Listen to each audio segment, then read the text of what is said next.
jos toi linja-autokuski olisi vähän miettinyt, niin se olisi nähnyt, että toi auto on peruuttamassa parkkipaikalle.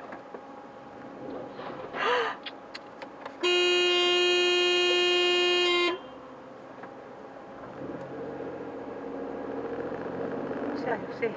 Joo.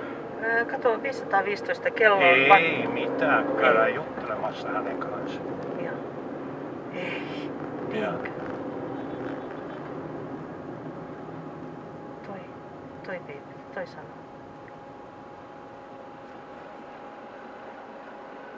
Toi sanoo, että onneksi Volkswagen Polossa istuu. Se ei nähnyt sitä. Ei. Kato, ei se kuule. Poliisit on tullut. No. No ei se mitään, meillä on videolla koko homma. Joo. Niinpä se onkin. Kato, jos se olisi vähän käyttänyt järkeänsä, jos se olisi nähnyt, että se auto on peruuttamassa siihen parkkipaikalle, niin se olisi pysähtynyt 2 metriä ennen. Nyt se lähti mukaan kiertämään sitä. Joo, toi menee. Joo, ja kato, jos se on Volvo, niin siinä on kääntyvät takapyörät, niin se automaattisesti heittää sen sitten. Joo.